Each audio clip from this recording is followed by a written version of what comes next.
2026 সালের বুদ্ধিজীবীদের আমরা স্মরণ করছি। সেই জন্য সূর্য সন্তানদের প্রতি আমাদের সূর্যোদয় টুরুকি উদ্যানস্থ শহীদ মুক্তিযোদ্ধা স্মৃতি স্তম্ভে শুনতে পাচ্ছি সূর্যোদয়ের সেই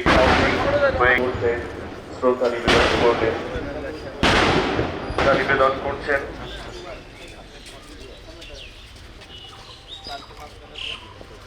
মাননীয় সংসদ সদস্য। শ্রদ্ধা নিবেদন করছেন শহীদদের উদ্দেশ্যে।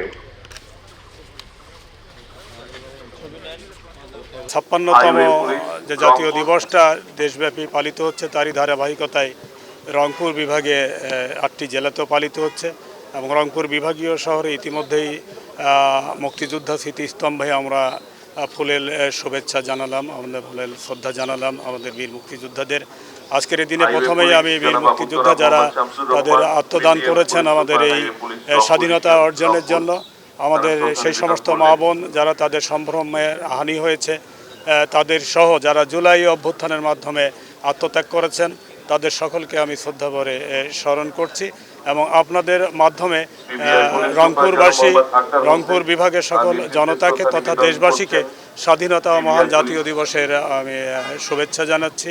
আমি শ্রদ্ধার সাথে স্মরণ করছি 25শে মার্চ কাল রাত্রিতে রাজারবাগ পুলিশ লাইনে নিজেদেরকে বিলিয়ে দিয়ে প্রথম প্রতিরোধ যে গড়ে তুলেছিল বাংলাদেশ পুলিশের সেই বীর সেনানীদের, সেই সাথে স্মরণ করছি এই 25শে মার্চ কাল রাত্রিতে হানাদার বাহিনীর প্রতিহত করার জন্য আপামর মুক্তিযোদ্ধা যারা ছিলেন তাদেরকে, এবং সেই সাথে স্মরণ করছি সেই প্রশাসক প্রেস ক্লাব দিক হারানো মানুষ যখন কোন দিকে যাবে শ্রদ্ধা নিবেদন করছেন সিদ্ধান্ত নিতে পারছিল না, তখন কালুরঘাট বেতার কেন্দ্র থেকে ভেসে আসছিল উই রিভোল্ট, যে মানুষটি করেছিল মেজর শহীদ প্রেসিডেন্ট জিয়াউর রহমান, তাকে স্মরণ করছি। সেই সাথে মহান মুক্তিযুদ্ধের সকল মুক্তিযোদ্ধাদের স্মরণ করছি।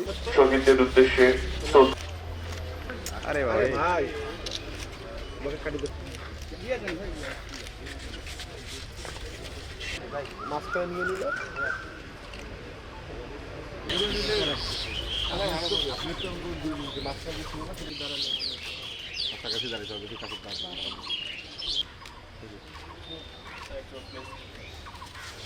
নিবেদন করছেন জনাব মোহাম্মদ এনামুল।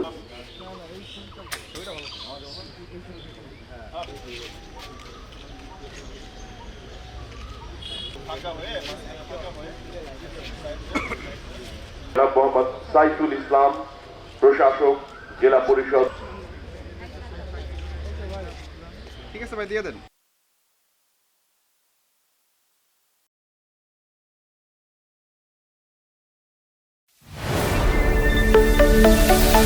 Thank you.